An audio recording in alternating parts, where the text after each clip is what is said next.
What is up, guys? We're back here with a more somber video for X-Men 97. If you haven't watched episode 5, please turn off, go watch episode 5, come back, because we're diving into a lot of spoilers. I think more spoilers than we have had in the previous episodes. Yep, and if you haven't watched episode 1 through 4 of RK, X-Men 97, go watch those so you can know what's going on. Yeah. All of them will be in our playlist for you called Unlocking the Realm. It is our breakdown videos for everything. So there will be a playlist for each individual show we break down, as well as a giant playlist if you want to watch all the unfolding videos for it. Yeah. Nice. Well, let's get to it. X-Men 97, episode 5. I'm not ready for this one, dude. Remember Me. I'm not ready for this one. Is the title Remember Me for episode number 5? Something like that. Remember the name. Remember the name, mon ami.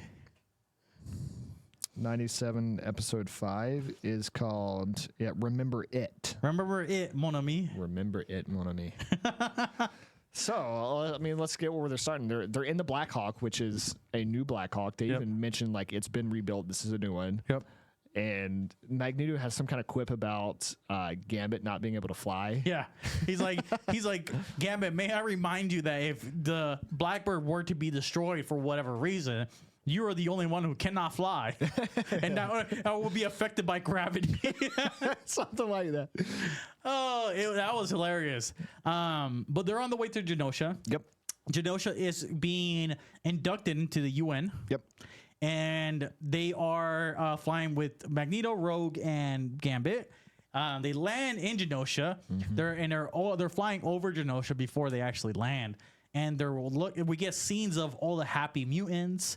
Everyone's cool, and we hit the big statues of Magneto and Charles Xavier. And everything seems to be almost like peaceful and almost like a utopia here. Yeah, everyone's happy. And I really like the background music of this because the background music really reminded me of Wakanda when we first started watching Black Panther. Yeah, I really liked it.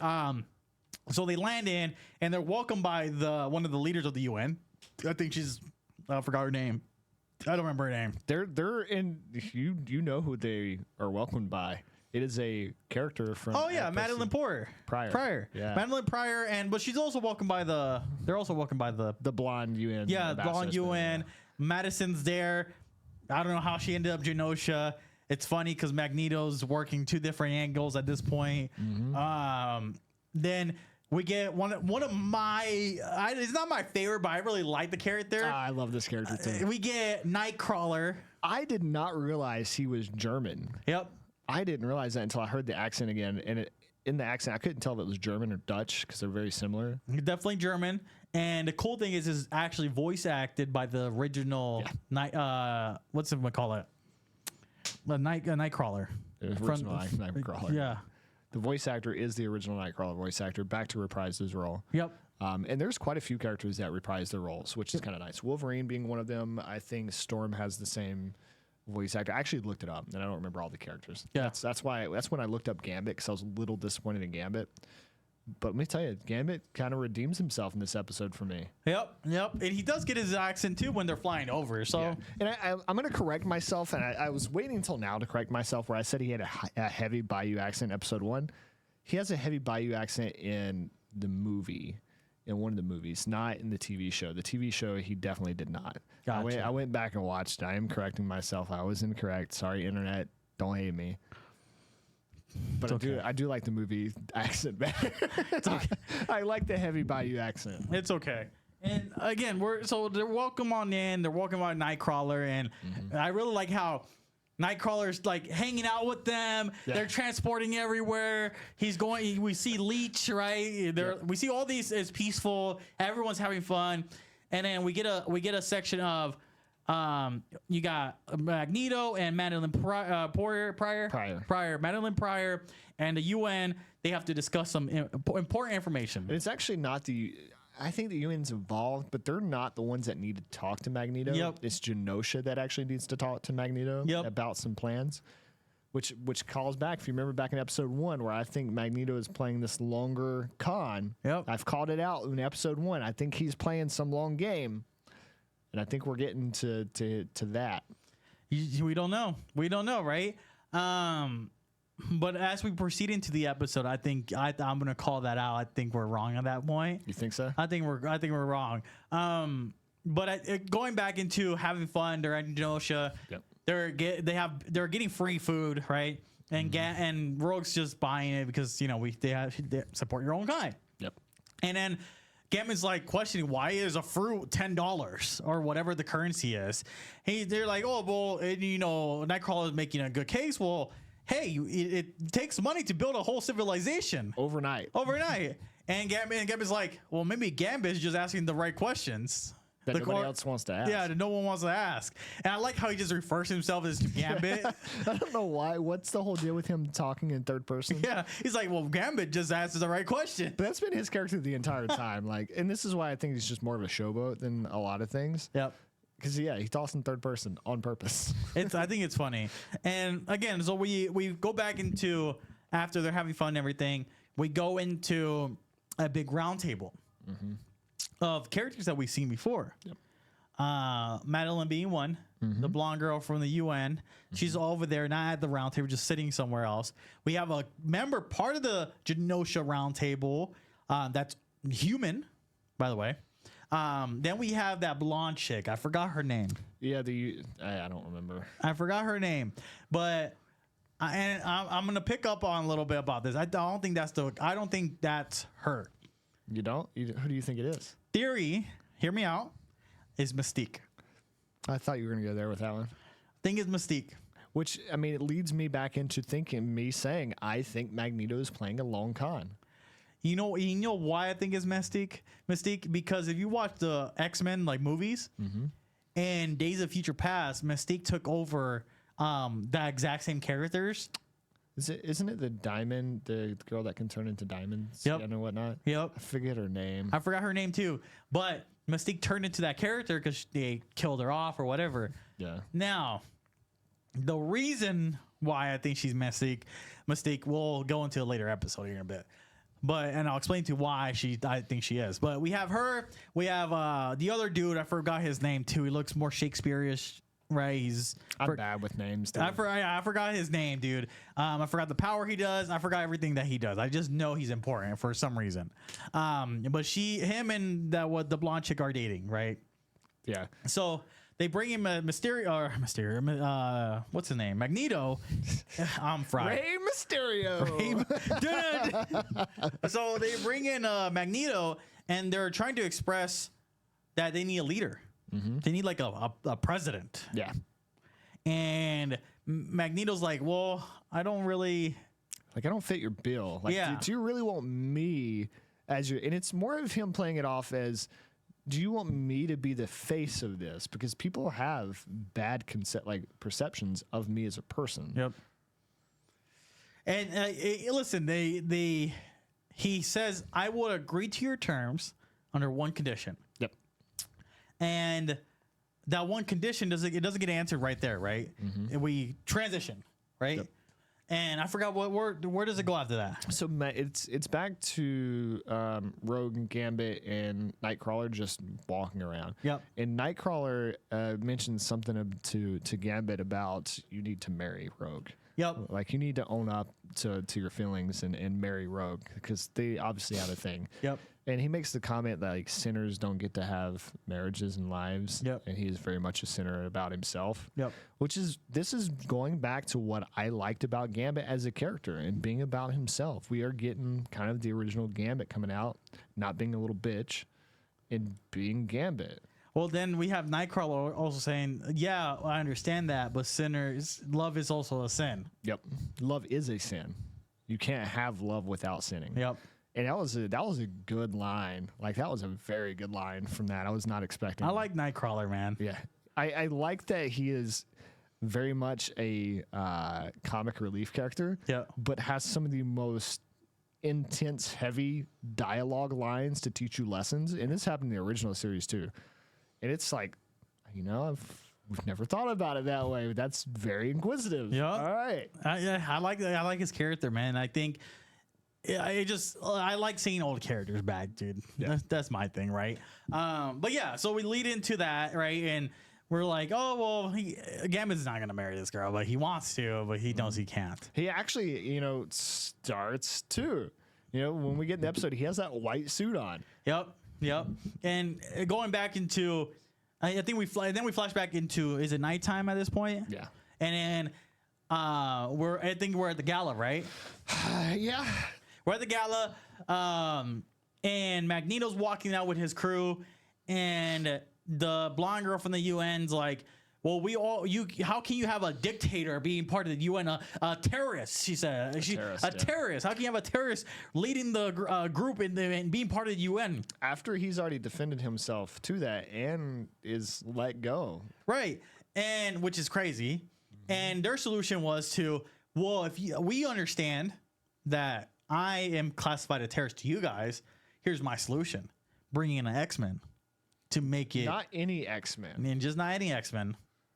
Bring in a Rogue as his queen. Because Rogue, from what they know, can view people's minds and read their feelings and really but can sense what's happening by reading people's minds. Yep. But what they don't know is that doesn't work on Magneto. Yeah. So it's like, okay, well, now we got, and then we have a section where Magneto's telling Rogue, hey, I understand. This is what's going on, but I need you to be my queen. Yep. And she's kind of like hesitant on like, I don't want to really do this. Mm-hmm. I don't. I still love Gambit. Yep. And you can show it. And, we leave into where she's flying out and Gambit's into his little suit, his white suit and everything. Just ponytail Gambit sitting with his suit, drinking his drink and just with his tie untucked or messed up. And she flies in, and he's very happy to see her. Yep. For a brief instant. Yep. And she tells him she starts crying. She tells him that what's going on, right? Yep. But she's also dealing with feelings that she still has feelings for Magneto. Yep. She is fighting. She is being faithful to Gambit. Yep. You can tell that there's still something she's missing. And we finally get a story on the back end on what happened. Mm-hmm. And the cool thing I really like is if you see Magneto's original suit when he was younger, he still looks old, by the way. Yeah. So like, I at least would have thought they would have put like a different face and hair color, nothing. But at least we got the old school classic Magneto suit, right? Yep. Without the helmet. And she's telling Gambit how she met Magneto, how Magneto helped train her powers, all this other stuff, right? Mm-hmm. How they fell in love, all this everything. And Gambit's just in shock. Yep. Gambit's just in complete shock. And she's like, I've always wanted to tell you, I just haven't had the chance. How do you tell somebody in this circumstance, like the only person in the world that you were able to physically touch and have a connection with is now here to the person you're supposedly a significant other with? Yeah. That's a tough, and that's what she's dealing with. Like, she craves this physical connection that she can't have with anybody else but Magneto. And Gambit's like, it's more than skin. And she goes, not to me, not to me. And then we ended it off with Gambit just saying, in the meantime, we're just gonna be friends. Yeah, which I mean, they're both right. Yep. That's what the conundrum that I don't think either party sees is in that argument. They're both right. Yep. It is more than physical touch for her. It is an emotional state she gets from that physical touch. But to him, he's trying to say, my love for you is more than the physical touch. Yep. And so they're both arguing the same points, and they're both on the same page. They're shipped together, but they're growing apart right now. Hey, and that's the dilemma, right? It's like now we flash back into Magneto walking in, telling him, the UN this and that, and we finally get Rogue coming down from the chandeliers, all dressed up, gravitating towards Magneto, and Magneto's just stunned. He just says, "Hold my drink real quick." Yeah.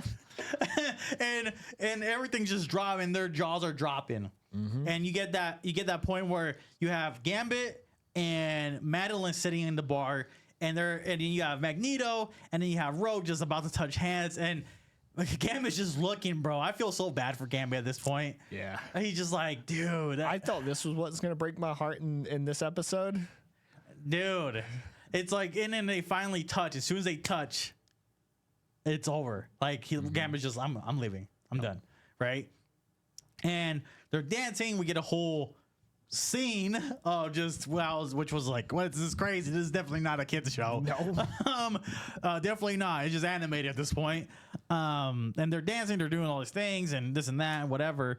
And then we finally get Rogue explain to Magneto, like, basically this is the last dance. And that's how I felt. It was the last dance. If you look into the episode, it was actually the last dance. Yeah. And if normally what the last dance means is like it's the last of everything. This is it. It's over, right?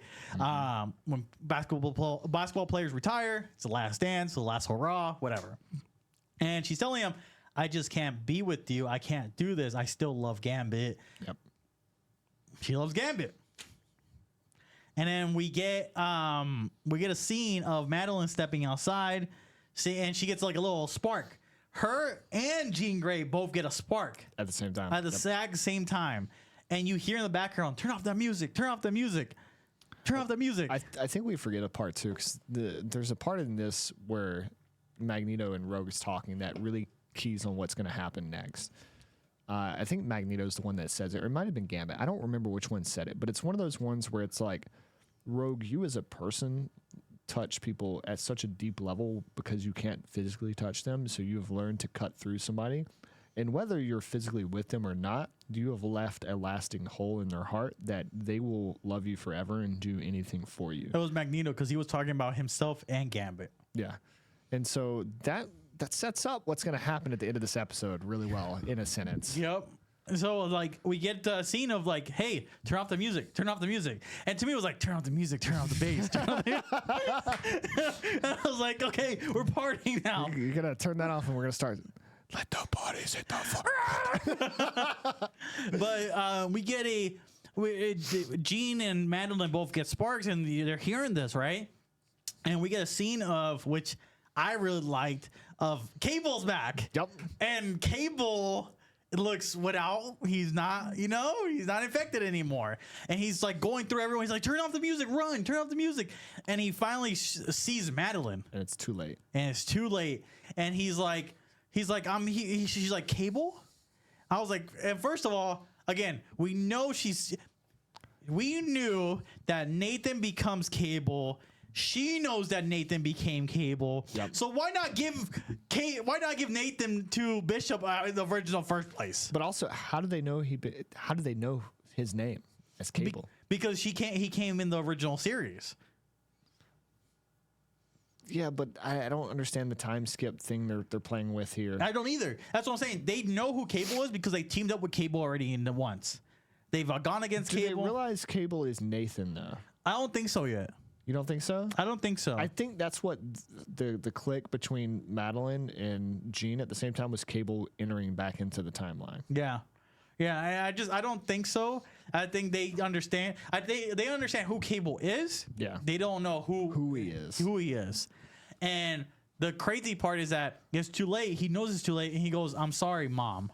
Yep. And she's just like, "What?" Yeah. Mom, what are you talking about right now? But she figures it out before he does that because she goes, "Your eyes look just like his. Your everything, right?" And she's touching him, and she knows. At that point, she knew that that was her son. Yeah.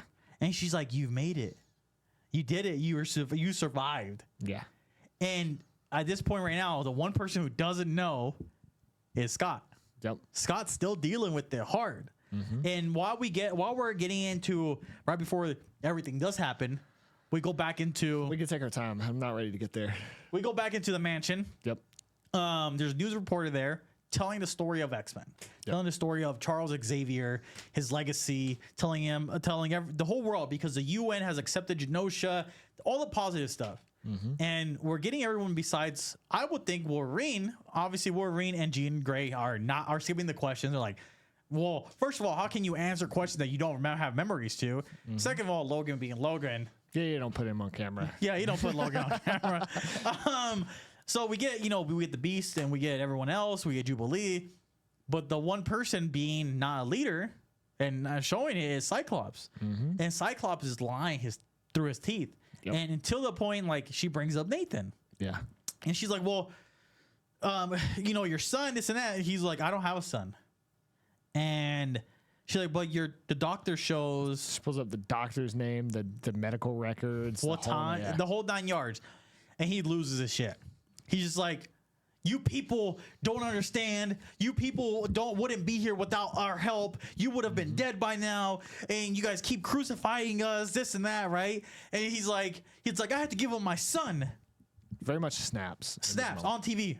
And then him and Jean Grey go at it too. He's like, do you love me or do you love the idea of me? Yep. Like, which is it? And she's like, well, I shouldn't have to capture you basically in the bedroom with my clone, even though it's a memory. No, it wasn't a memory. Not memory. I don't think so. It was when he was sleeping or whatever, right? Yeah. And it's like, I shouldn't have to catch you doing that. He was basically having an affair in his mind with Madeline. Yep. And they're battling out, and that's where we get to a point. It's like, well, do you love me because you love me, or do you love the idea of me? And he goes, what would you know? You don't even remember. But it's funny that it's the same thing for him and Madeline. Yep. It's Madeline's like, do you love me for Madeline or do you love me for Jean?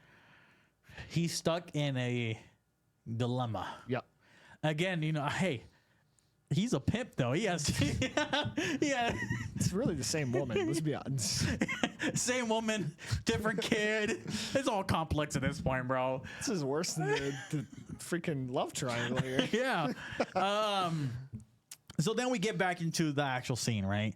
Of Madeline talking to Cable. Yep. She knows Cable's Nathan. He gets back his time wristband or whatever was not enough time. Yep. He couldn't go back too much. And that's the problem in the future, is that you can't go past a certain amount of time. And so you can only go back to certain point in times. And we see a big explosion happening, right? And as we see it, I really like this part. We see the sky. We're gonna take this from you. Okay, yeah, you see the sky, and you see the silhouette of the Watcher from What If. And the Watcher's only part of these show episodes in What If when there's a canon event, meaning the canon event, it has to be absolute. The event's going to happen no matter what. And as we know from What If, every timeline. And if we know from What If, you cannot break it. And if you break it, look what happened to Doctor Strange. Yep. And you break them all. You break that universe, right? This is where if Peter, and we get things of like this in this nature of even Spider-Man into a Spider-Verse, like. Ben dies. His grandpa dies. It's a canon. It has to. It's a canon event on every single Spider-Man, no matter what they've lived. Otherwise, TVA comes after you. Yeah. Listen. I'm thinking here that What If, all the animated shows, all the movies, they're all connected. They're all going to be canon one way or another. Yep. And I think what they're setting us up for is understanding that the canon timelines differ by the universe. Yep.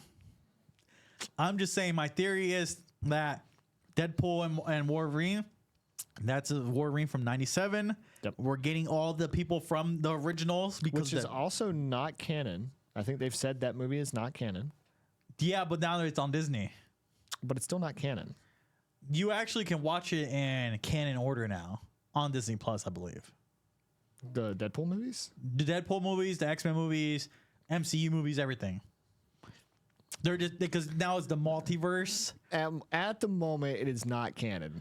Yeah, well, they're saying it's because it's different multiverses. Yeah. So they're saying it's like it's not the canon multiverse. So like the canon multiverse, what is it? Earth what? 616 or something? Something like that. And so this is not Earth 6 whatever. This is a different Earth, which is not the canon timeline. Yep. But it still takes part in the universe. It's just not the canon timeline. Yep.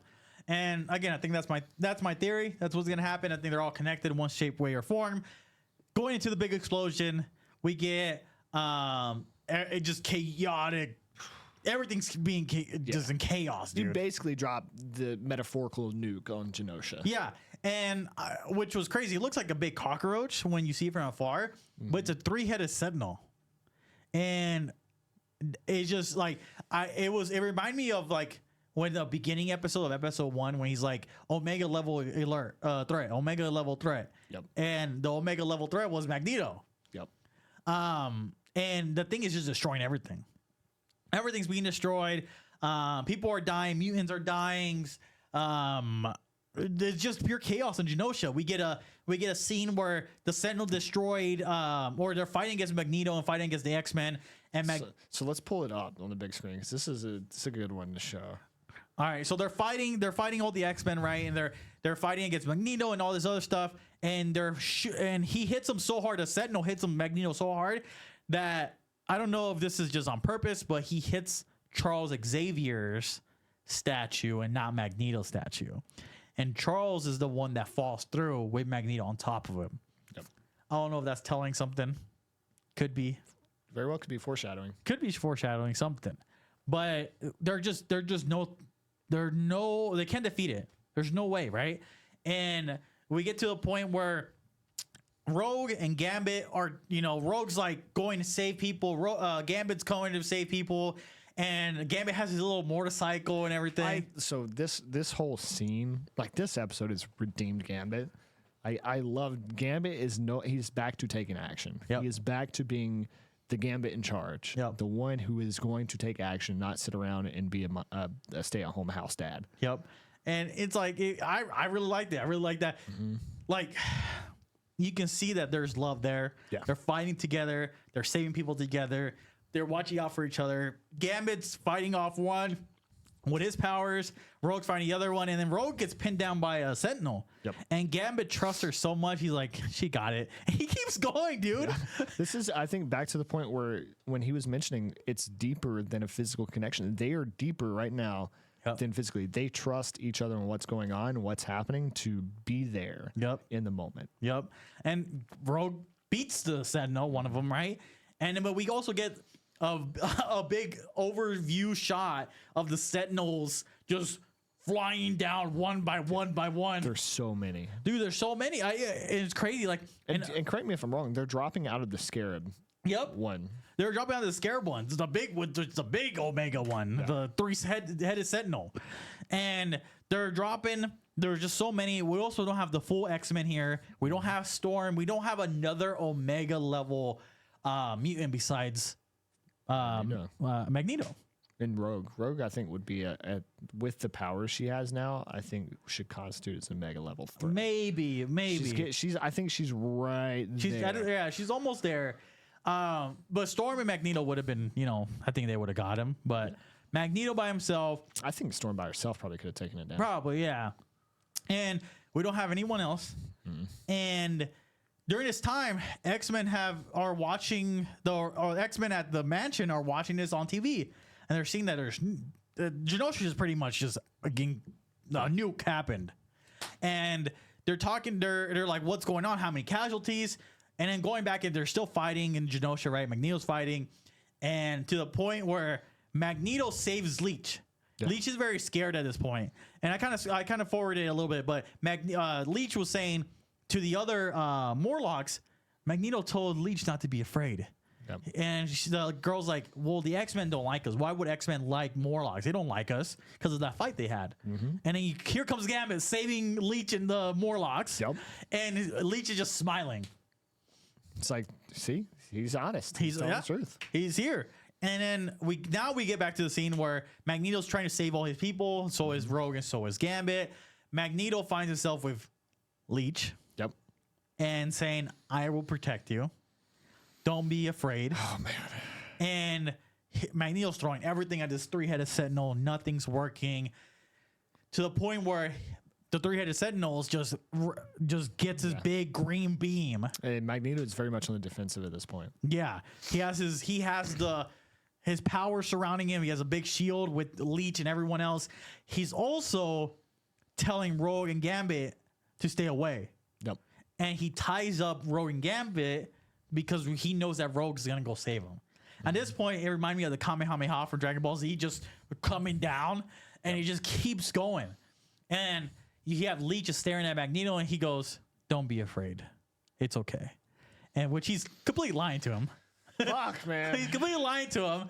And then to the point where he brings in a bunch of different materials to Gambit and Rogue, where Rogue's only sitting there looking through a little hole, right, of Magneto. Yeah. And he looks at her, they look back, and then they perish. Magneto dies, supposedly. fuck, dude. So we didn't get to see the bodies. Yeah, no, I honestly, and this is going to be a cutback to Charles' statue getting knocked over, not Magneto. I think that is foreshadowing to Magneto is still alive. Yeah. And I think that's the foreshadow in symbolism in that is they didn't knock over his statue. He is still, in one way or another, whether it's going to be physically alive or alive in the hearts of the people, he's going to be somehow taking part. Right. Now at this point, you have Xavier out. Magneto out. Who's next up? Who's next up to step up into the mantle? I mean, there's only one person that's been, again, from episode 1, dealing with a point of leadership. I think it's Cyclops. You think it's Cyclops? I think Cyclops will step up. I think Jean's back now. Jean would be another Omega level threat to be able to lead. Yeah, but I don't think Jean can lead. I think Cyclops will be the leader. I think from just the team atmosphere, I think they're more willing to follow Cyclops than Jean. I think Jean, with her whole Phoenix ordeal, and everybody knows about it, and she was wanting to leave, and I don't think they see her as invested in what's happening. As Cyclops. Cyclops is very invested and very much wants the best for everybody. He might lose his way every now and then, have to be drugged back, but he has the best interest at heart. But I mean, there's also another character that dies. Yeah, so let's get into that one, right? So after Magneto dies, Rogue is now pissed. And she's going after the 3-headed Sentinel. And Gambit's like, no, there's no way that's going to happen by herself. And she's trying to bring her back. And Gambit's looking at the motorcycle, so he's gone chasing after her. And Rogue just can't defeat it. It just can't defeat it. And to the point where Gambit's now pissed. Gambit's slashing it off his like legs, right? With his powers, his scarf, whatever he can use to just blow up this damn thing, and he gets stabbed in the chest, or not in the chest, in the side. The side, yeah. And he's sitting there, and the big Sentinel's just dragging him to his face, and he's just sitting there like this, bro, just dead, just looking like he's powerless. Gambit smiles. He's like, and he just basically tell him, "You kind of fucked up. You kind of fucked up." Not very much fucked up. Pretty much fucked up. And he's like, he said, I forgot what he says, but he makes him so he tries to bring all his powers into the big 3-headed Sentinel, right? And my favorite line was it remember the name? Remember it? Remember it. Remember it. And then he goes, mon ami. And he just blows up the whole fucking scarab, and he blows himself up, and we lose Gambit. He drops to the floor. You have Rogue sitting there taking care of Gambit, and she's crying, and she goes, Gambit. She goes, I can't feel you. Cut. Episode ends. I'm so affected by this episode. More than I thought I would be by the entirety of the series. I didn't think I'd get this emotional about this series. But they literally killed off my 2 favorite characters in the same episode. Magneto's dead. Gambit's dead. Xavier's dead. Now, do we get into the theory of death coming out and bringing back these characters? As we know in the comics or in Marvel in general, they're so accustomed to bringing out characters back from the dead. I really do believe that both characters will be back. I don't know how. MCU, Channing Tatum becomes Gambit in a different multiverse. Please no. I don't want him as Gambit. I'm telling you, this will lead into the MCU one shape, way, or form. But this needed to happen because the Watcher is there. Yeah. Why is the Watcher there? Yeah, that's the key takeaway I don't think a lot of people probably have caught on to. I know, so I didn't catch it the first time, but a lot of times I have to watch an episode or a show twice because the first time I took film classes in college, and it's fucked up the way I watch things. Now I'm depicting like, why did they take a shot from this angle? Why is the lighting like this? And my brain is just constantly going through that the first time watching through. So I have to watch it a second time to really catch things. Hey man, it was a great episode. It was definitely emotional, but it was overall really good. No, I agree. I think what constitutes as a good episode is if it can affect you and affect your emotions. That's what makes it a good episode. Whether it's good, bad, or negative, I enjoy the negative shows as much as the positive. It was all overall a great episode, and I'm excited for episode 6 now. which we don't know where that's gonna take. No, We have so many storylines. it's been a very good job of leaving a cliffhanger and picking up right as that cliffhanger hits. Yep. So I mean, where are they going to pick up? Are the X-Men from the mansion going to be in Genosha? Is that where we're going to start at? Is it Storm battling out? What's his name? Yeah, Storm versus the Adversary. Yep. Because those are the two active storylines we have right now going. Yep. Or Also, is it? where's Trask and the Doctor that's been in jail? Because these Sentinels didn't come from nowhere. What about Cable? When's he returning? We didn't get what happened to him during that fight scene. Nope. We have so many. That's why I love these comic book shows, because it's just like a comic. We'll pick it back off in the later episodes. So let's take some guesses where it's going to go. Where do you think it's going to go? Ooh. I think we're going to go back to Storm. You think we'll go back to Storm? I think we're going to go back to Storm and also Genosha. I think it's going to be a 2-mix episode. I think we're going to get more involved with Cable.